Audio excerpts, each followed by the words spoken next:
把鸡蛋扔进保温杯里面，你知道会发生什么吗？我也是最近才知道的，学会以后太实用了，没想到真的这么神奇了。大家好，欢迎来到美食菜味。鸡蛋作为我们生活中经常都在吃的一种食材，基本上家家户户冰箱里都会囤着，不管是用来煎炸、蒸煮，还是做成其他美食等，味道呢都十分的不错的。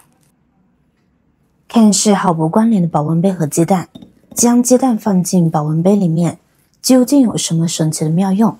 一起来看看吧。首先呢，我们先来把鸡蛋清洗一下，往鸡蛋的表面呢撒些小苏打，再加入多一些的清水，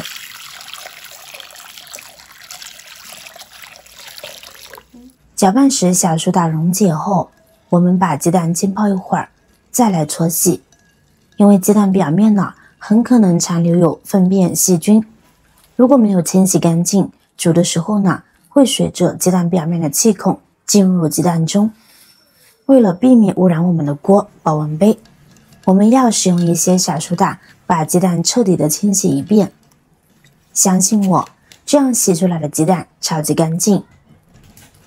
其实鸡蛋壳呢并不像我们看着的那样封闭，鸡蛋壳的表面呢是有很多的小孔洞的，只是我们并不能观察到，所以煮之前呢一定要清洗，不然煮时保护膜被破坏，细菌呢就会进入鸡蛋内部了。小苏打它能有效杀菌的消毒，还能软化蛋壳，可以为后续轻松剥壳打下基础哦。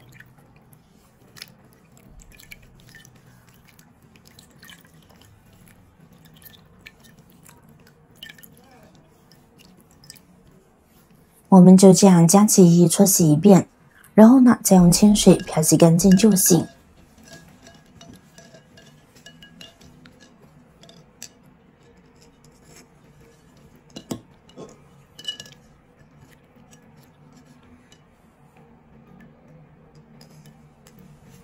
清洗干净先放一边。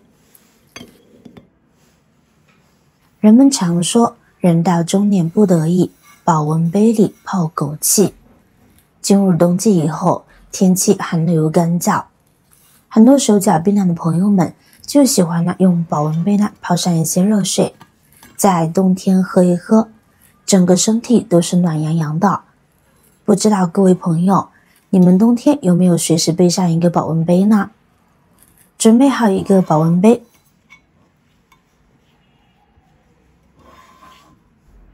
接下来呢，我们再来烧一壶热水，把它烧开，烧至沸腾的状态。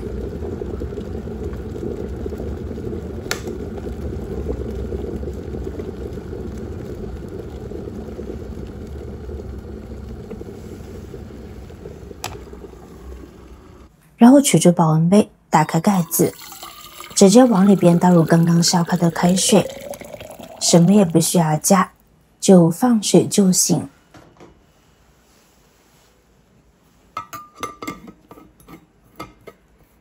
这一步呢，主要是为了暖壶，让保温杯里面的温度快速升上来。再盖上盖子，暖壶30秒的时间。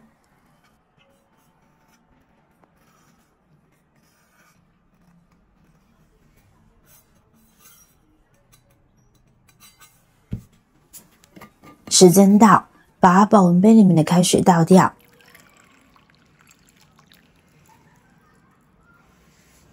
再拿出刚刚洗干净的鸡蛋，将保温杯横放，把鸡蛋缓缓的滑进去，不要直接扔进去，避免鸡蛋破损。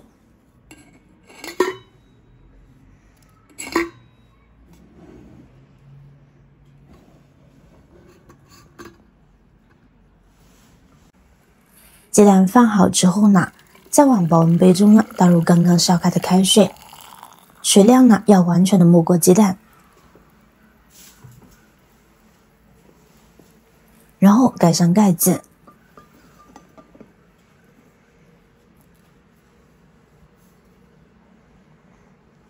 静置10分钟以上的时间，这个时间呢，我们可以去洗漱，又或者带着保温杯去上班。15分钟以后，先把保温杯中的水给倒出来，再竖起来，将鸡蛋拿出。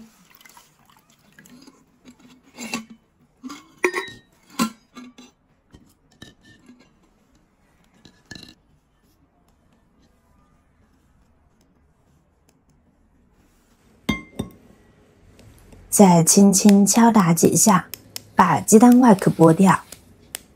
用保温杯煮出来的鸡蛋呢，蛋白 QQ 弹弹的，摸上去十分的润滑。捏开鸡蛋，蛋黄凝固的刚刚好。如果是喜欢吃老一点的鸡蛋的朋友，就可以让鸡蛋呢在保温杯中多焖上几分钟，再拿出来的话，就会成熟的更好。上班族的朋友在洗漱的时候，就可以把鸡蛋呢放进保温杯中，再倒上开水。洗漱完之后呢，就可以从保温杯中取出鸡蛋进行使用了。鸡蛋的外壳上呢是有很多的鸡粪和杂质的，因此在放进去保温杯之前呢，一定要记得先用食盐和白醋水清洗干净外壳，这样吃起来呢会更加的健康卫生。学会这个做法以后，我们就可以利用保温杯来煮鸡蛋，不仅方便快捷，还能省时省力哦。这个方法非常适用于学生党、上班族。如果你每天早上都想偷懒多睡10分钟懒觉的话，那么这个方法你一定要记得学起来，绝对特别的实用。鸡蛋呢，是我们生活中经常会吃到的一种食物，它的营养非常的丰富。不管是老人还是小孩，常吃鸡蛋，对身体呢都是有非常多的好处的。但是有时候我们上班时来不及在家里面煮鸡蛋，所以其实煮鸡蛋呢不一定非要放在锅里来煮，只要我们家里有保温杯的，都可以用它来煮鸡蛋。不管你是在什么地方，什么时候都可以，非常的方便。好了，今天的视频内容呢到这里就结束了。如果你哪里有更好的建议，欢迎评论区留言，随心进行分享。同时也希望大家能够多多点赞、转发，使更多的人能够关注到这些实时动态。语言方面，语句方面，期待和您再度相逢，一同探寻更多的社会真相。我是雅雅，那么我们下期再见。